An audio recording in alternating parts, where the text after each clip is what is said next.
എൻ്റെ ചോദ്യം, സാറിന് നല്ലൊരു ഫോളോവേഴ്സ് ഉണ്ട്. കഴിഞ്ഞ ഇലക്ഷനിൽ എന്തുകൊണ്ട് മത്സരിച്ചില്ല?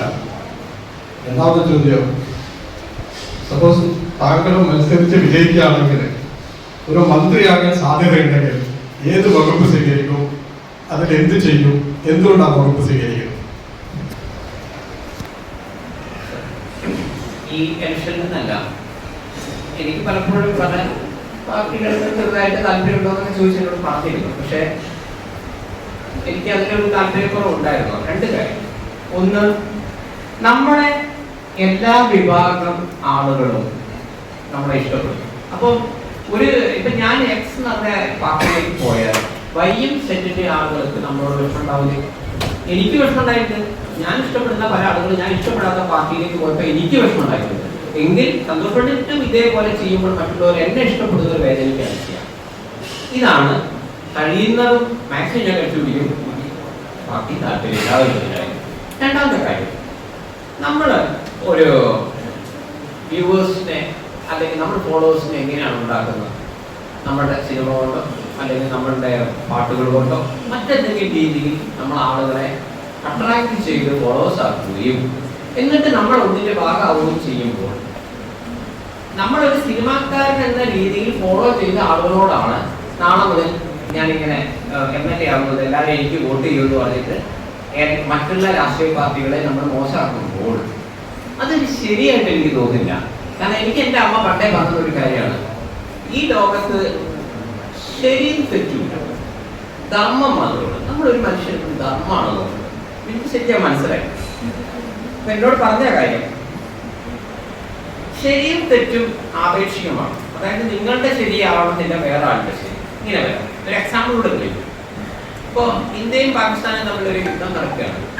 ആ യുദ്ധത്തിന്റെ സമയത്ത് ഒരു 100 പട്ടാളക്കാർ പാകിസ്ഥാനിൽ മരിച്ചു എന്ന് പറയുമ്പോൾ നമുക്ക് ഇന്ത്യ ഒന്ന് കയറി വരും.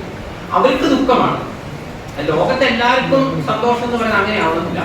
ശ്രീകൃഷ്ണൻ കംസനെ കൊന്നു എന്ന് പറയുമ്പോൾ നല്ല കാര്യമില്ല, അയാളൊരു അധർമ്മിയല്ലേ. അത് നിങ്ങൾക്ക് തോന്നുന്നതാണ്. കംസന്റെ ഭാര്യയ്ക്ക് അങ്ങനെ തോന്നുന്നില്ല. കംസന്റെ ഒരു മോനുണ്ടെങ്കിൽ മോൻ അങ്ങനെ തോന്നുന്നില്ല. എന്റെ അച്ഛനല്ലേ മനുഷ്യൻ, എന്റെ ഭർത്താവല്ലേ മനുഷ്യനല്ലേ, ഒരാലോചിക്കുന്നു. അപ്പൊ എല്ലാവർക്കും ഒരുപോലെ ശരിയും തെറ്റും പറയാൻ പറ്റില്ല. എന്റെ അമ്മ പറഞ്ഞൊരു കാര്യം, ഈ ലോകത്ത് വേണ്ടത് ധർമ്മമാണ്. ധർമ്മം എന്ന് പറഞ്ഞു കഴിഞ്ഞാൽ ഒരു സിറ്റുവേഷൻ നിങ്ങൾ എന്താണോ ഏറ്റെടുത്തത് അതാണ് ധർമ്മം. അതിന്റെ വിജയത്തിന് വേണ്ടി പ്രവർത്തിക്കാം. ഞാൻ ഉദ്ദേശിച്ചത്, നിങ്ങളിപ്പോ ഒരു മാർക്കറ്റിംഗ് ഫീൽഡിലാണെങ്കിൽ നിങ്ങളുടെ ഒരു എക്സ് എന്ന് പറഞ്ഞ മാർക്കറ്റിംഗ് കമ്പനി ആണെങ്കിൽ വൈ എന്ന് പറഞ്ഞാൽ അതിനേക്കാൾ ജനങ്ങൾക്ക് ഗുണം ചെയ്യുന്ന മാർക്കറ്റിംഗ് കമ്പനി ഉണ്ടാവും. പക്ഷെ നിങ്ങൾക്ക് എക്സ് ആണ് ജോലി വന്നിരിക്കുന്നത്. നിങ്ങളുടെ ജോലി എന്താണ്? ആ എക്സിനെ ഉയർത്തിക്കൊണ്ടുവരാൻ വേണ്ട കാര്യങ്ങൾ ചെയ്യാവുന്നതാണ്. അല്ലാണ്ട് നിങ്ങളുടെ സ്ഥലത്ത് ചെല്ലുമ്പോൾ ഞങ്ങളെ കമ്പനിക്കാൻ അത് വയ്യാട്ടാ എന്ന് പറഞ്ഞ് നിങ്ങളെ ധർമ്മത്തിൽപ്പെടുത്തല്ല. നിങ്ങൾ പറയുന്നത് സത്യമാണ്. പക്ഷേ എക്സിൽ നിൽക്കുമ്പോൾ എക്സ് ആണ് നിങ്ങൾക്ക് വലുത്. നിങ്ങൾ ഇന്ത്യയിൽ താമസിക്കുമ്പോൾ നിങ്ങൾ ഇന്ത്യയെ സ്നേഹിച്ച് തന്നെ നിൽക്കണം. അല്ലാണ്ട് ഇവിടെ നിന്നുകൊണ്ട് നിങ്ങൾ പാകിസ്ഥാനും ചൈന ആരാധകരായി മാറരുത്. അതേപോലെ ഒന്നിന്റെ ഭാഗമാകുന്ന വ്യക്തികൾ അതിനെ ആ മേഖലയെ മാക്സിമം എങ്ങനെ ഉയർത്തിക്കൊണ്ടുവരാനാണ് ചിന്തിക്കുന്നത്.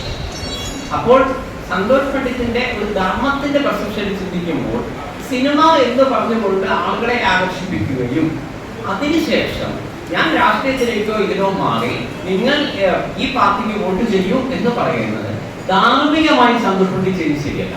അല്ലെങ്കിൽ എന്ത് വേണം? ഞാൻ തുടക്കം തന്നെ ഞാൻ എക്സ് എന്ന് പറഞ്ഞ രാഷ്ട്രീയത്തിൽ വിശ്വസിക്കുന്നവരാണ് എന്ന് പറഞ്ഞ് ഞാൻ ഫോളോവേഴ്സിന് ഉണ്ടാക്കണം. എന്നിട്ട് ഞാൻ എക്സിന്റെ അവിടെ നിന്ന് എല്ലാവരും എക്സിന് വോട്ട് ചെയ്യുന്നു പറഞ്ഞു കഴിഞ്ഞാൽ അത് അറിഞ്ഞുകൊണ്ടാണല്ലോ ഒരാൾ എനിക്ക് എന്റെ ഫോളോവർ ആയത്. അപ്പൊ അത് അവർ ധാർമ്മികമായി കറക്റ്റാണ്. അപ്പൊ ധർമ്മത്തിന്റെ പെർസെപ്ഷനിൽ സന്തോഷ് പണ്ഡിറ്റ് എന്തെങ്കിലും രാഷ്ട്രീയത്തിലേക്ക് വന്നാൽ സന്തോഷ് പണ്ഡിറ്റ് ചെയ്ത ധർമ്മമല്ല. ഇനി അതല്ല, ഏതൊരു മനുഷ്യനും അവരുടെ ജാതിയും അവരുടെ രാഷ്ട്രീയം തന്നെ എനിക്ക് വരുന്നില്ല. അതുകൊണ്ട് ഇനി അങ്ങനെ ഞാനൊരു സ്റ്റേറ്റാണ് ഏറ്റവും ചുരുങ്ങിയ പക്ഷേ നിങ്ങൾക്ക് ഉറപ്പിച്ചൊരു കാര്യം പറയാൻ പറ്റും. ഞാൻ ഒരിക്കലും എൻ്റെ സമൂഹ മാധ്യമങ്ങൾ അതിനെ മിസ്യൂസ് ചെയ്യാതിരുന്നാലും മതി. അപ്പൊ ഞാനൊരു എക്സ് എന്ന പാർട്ടിയുടെ MLA ആയാൽ എല്ലാവരും എനിക്ക് വോട്ട് വരുന്നുണ്ട് മറ്റവരെ ജീവിതം വിളിക്കരുത്. ഞാനിങ്ങനെ MLA ആയി നിൽക്കുന്നുണ്ട് കേട്ടോ, ഇത്ര പറയാം. ഞാൻ ജയിച്ചാൽ ഞാൻ ജയിച്ചിട്ടുണ്ട്. കാരണം നമ്മളൊരു വ്യക്തി എന്നുള്ള രീതിയിൽ നമുക്ക് നമ്മളിങ്ങനെയും ചെയ്യാവോ അങ്ങനെ ചിന്തിക്കാൻ പറ്റില്ല. മറിച്ച് അതിനെ മിസ്യൂസ് ചെയ്യരുതെന്നേ ഞാൻ ഉദ്ദേശിച്ചു. അപ്പൊ അത്രയെങ്കിലും എൻ്റെ ഭാഗത്തുണ്ടാവും. അത് തൽക്കാലം ഇല്ല. പിന്നെ അദ്ദേഹം ചോദിച്ചു ഏത് വകുപ്പാണോ നോക്കണം. ഏത് വകുപ്പാണ് തെരഞ്ഞെടുക്കുക എന്ന് പറഞ്ഞു കഴിഞ്ഞാൽ ഞങ്ങളെയൊക്കെ അറിവിലേക്ക് പറയാണ്, 10 രൂപ ഉണ്ടാക്കലാണ് ലക്ഷ്യമെങ്കിൽ പൊതുമരാമത്ത് വകുപ്പാണ് നല്ലത്. നിങ്ങളൊരു കള്ളനാണ് എങ്കിൽ പൊതുമരാമത്ത് വകുപ്പാണ്. അപ്പൊ നമ്മൾ വ്യക്തി, ഞാൻ പറഞ്ഞല്ലോ, ഇത് ശരി തെറ്റുമില്ല ഇതുള്ളൂ. കാരണം ഏറ്റവും കക്കാൻ പറ്റിയൊരു മേഖല കള്ളന് ഏറ്റവും നല്ലത് പൊതുമരാമത്താണ്. പിന്നെ വിദ്യാഭ്യാസം ഒന്നും കുഴപ്പമൊന്നുമില്ല. കാരണം ഏതെങ്കിലും ഒരാൾ എന്തെങ്കിലും ഒരു തട്ടിക്കൂട്ട് കാര്യത്തിനടുത്ത് പോലത്തെ ഒരു സ്കൂൾ ഉണ്ടാക്കി വരുന്നു, ഞാൻ വിദ്യാഭ്യാസ മന്ത്രിയാണ്, അല്ലെങ്കിൽ അയാളെ ചില്ലറ മേടിക്കുന്നു. കാരണം ഗവൺമെന്റ് പൈസ കൊടുക്കുമല്ലോ എയ്ഡഡ് സ്കൂൾ, അവിടെ അല്ലെങ്കിൽ MBBS ആക്കുന്നു, BTech ആക്കുന്നു. അപ്പൊ അവിടെ കുട്ടികൾ വരുന്നു, കുട്ടികളെ ചില്ലറ മേടിക്കുന്നു, ടീച്ചേഴ്സിനെ അവർ പറയുന്ന പൈസക്ക് ടീച്ചർമാർ വന്ന് ജോയിൻ ചെയ്ത് ഇവർക്ക് കിട്ടേണ്ട ശമ്പളം ഗവൺമെന്റ് കൊടുക്കുന്നു. എനിക്കിപ്പോൾ ഇതിലെന്താണ് ജസ്റ്റ് ഒന്ന് കഴിഞ്ഞതാണ്. ഇനി ട്രാൻസ്പോർട്ട് 10 രൂപ ഉണ്ടാക്കലാണോ ട്രാൻസ്പോർട്ട് മന്ത്രി ചെയ്യേണ്ടത്? അതൊക്കെ എന്ത് ചെയ്യാൻ പറ്റും? ആലുവ ടു എറണാകുളം ഒരു എക്സാമ്പിൾ ആണ്. അവിടെ പ്രൈവറ്റ് ബസ്സും ഉണ്ട്, KSRTC ഉണ്ട്. KSRTC താരതമ്യേന കുറവാണ്. അപ്പൊ ഇയാൾ എന്ത് ചെയ്യുന്നു? പ്രൈവറ്റ് ആളുകളോട് ഇതിനെ സംഭവിച്ചിട്ടില്ല, എന്നാലും സംഭവിച്ചതിന് മുന്നേ ഊഹിച്ചാൽ മതി. പ്രൈവറ്റ് ബസ്സുകാരോട് ഒരു പൈസ ചോദിച്ചു, ഇതിൽ കൊടുത്തില്ല. അപ്പൊ ഇയാൾക്ക് ദേഷ്യം പിടിച്ചിട്ടോ നമ്മുടെ മന്ത്രിക്ക്.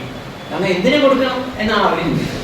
ഇയാൾ എന്ത് ചെയ്തു? ഒരുപാട് ബസ് ഈ KSRTC ആലുവയ്ക്കും എറണാകുളത്തിനും ഇടയിലാണ്.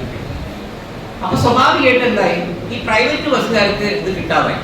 ഇയാൾക്ക് കൈക്കൂലി കൊടുക്കാത്തതിന്റെ ദേഷ്യം തീർക്കാൻ വേണമെങ്കിൽ അവസാനം ആ വഴിക്കുള്ള പല ബസ്സുകാരും നിർത്തിപ്പോകേണ്ട ഗതികളുണ്ടായി. അപ്പൊ നിങ്ങൾ ഒരാളോട് ഒരു പൈസ ചോദിച്ച് തന്നില്ലെങ്കിൽ അവന് പണി കൊടുക്കാം.